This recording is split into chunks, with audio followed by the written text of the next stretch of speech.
तुम्ही शिष्यवृत्तीची वाट पाहणारे विद्यार्थी आहात का? आणि अजूनही तुमच्या खात्यात स्कॉलरशिपचे पैसे जमा झाले नाहीत का? मग ही माहिती तुमच्यासाठी खूप महत्त्वाची आहे. शासनाने नुकताच एक मोठा आणि अत्यंत महत्त्वाचा जाहीर केला आहे, ज्यानुसार विमुक्त जाती, भटक्या जमाती, विशेष मागास प्रवर्ग आणि ओबीसी विद्यार्थ्यांसाठी तब्बल 364 कोटी 13 लाख रुपयाचा निधी वितरित करण्यास शासनाने मंजुरी दिली आहे. विशेष म्हणजे हा निधी पोस्ट मॅट्रिक शिष्यवृत्ती, शिक्षण शुल्क आणि परीक्षा शुल्क देण्यासाठी वापरला जाणार असून पात्र विद्यार्थ्यांच्या खात्यात लवकरच पैसे जमा होणार आहेत. नमस्कार मित्रांनो, मी ज्ञानेश्वर आणि तुम्ही पाहतात आपली सीएससी यूट्यूब चॅनल. आजच्या व्हिडिओमध्ये आपण बघणार आहोत दिनांक 10 फेब्रुवारी 2026 रोजी निर्गमित झालेल्या या अत्यंत महत्त्वाच्या बद्दल, ज्यामध्ये कोणत्या विद्यार्थ्यांना हा निधी मिळणार, विद्यार्थ्यांच्या खात्यात पैसे कधी जमा होऊ शकतात आणि विद्यार्थ्यांनी नेमकं काय करायला पाहिजे याची संपूर्ण माहिती दिली आहे.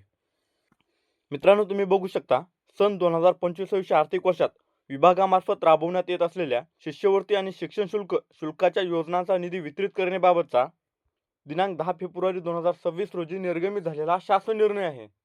यामध्ये काय आहे ते थोडक्यात समजून घेऊयात. प्रस्तावनेमध्ये तुम्ही बघू शकता, सन 2025 आर्थिक वर्षात सरकारने विमुक्त जाती, भटक्या जमाती, विशेष मागास प्रवर्ग आणि इतर मागासवर्गातील विद्यार्थ्यांना पोस्ट मॅट्रिक शिष्यवृत्ती तसेच शिक्षण आणि परीक्षा शुल्क देण्यासाठी स्वातंत्र्य निधीची तरतूद केली आहे.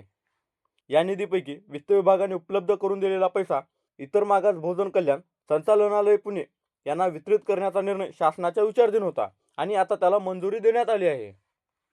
आता शासन निर्णय काय आहे ते बघूयात. सरकारने सन 2025 आर्थिक वर्षासाठी विमुक्त जाती, भटक्या जमाती, विशेष मागास प्रवर्ग आणि इतर मागासवर्गातील विद्यार्थ्यांना शिष्यवृत्ती तसेच शिक्षण आणि परीक्षा शुल्क देण्यासाठी मोठा निर्णय घेतला आहे. वित्त विभागाने बीम्स प्रणालीवर उपलब्ध करून दिलेल्या निधीपैकी एकूण 364 कोटी 13 लाख रुपये इतर मागास बहुजन कल्याण संचालनालय पुणे यांना वितरित करण्यास अधिकृत मंजुरी देण्यात आली आहे. या योजनेसाठी इतर मागास बहुजन कल्याण संचालनालय पुणे येथील संचालक हे नियंत्रण अधिकारी असतील. वितरित केलेला निधी ठरवलेल्या उद्देशासाठी आणि मर्यादेतच खर्च केला जाईल. तसेच हा निधी महाडीबीटी पोर्टलद्वारे ठरवलेल्या प्रक्रियेनुसारच थेट पात्र विद्यार्थ्यांना दिला जाणार असून निधी वाटप करताना सरकारने ठरवलेल्या सर्व अटी व शर्तींचे पालन केले जाणार आहे. याशिवाय मागील आणि चालू वर्षातील खर्चाचे उपयोगिता प्रमाणपत्र सरकारकडे सादर करणे बंधनकारक असेल आणि निधी खर्च करताना वित्त विभागाचे सर्व नियम पाळणे आवश्यक राहील, जेणेकरून कोणतीही आर्थिक अनियमितता होणार नाही. हा शासन निर्णय वित्त विभागाने दिलेल्या मार्गदर्शक सूचनांनुसारच निर्गमित करण्यात आला आहे. त्यामुळे निधी वितरणाची संपूर्ण प्रक्रिया अधिकृत आणि नियमानुसार पार पडणार आहे. म्हणजे सरकारकडून इतक्या मोठ्या निधीला मंजुरी मिळाल्यामुळे हजारो विद्यार्थ्यांना मोठा आर्थिक दिलासा मिळणार आहे.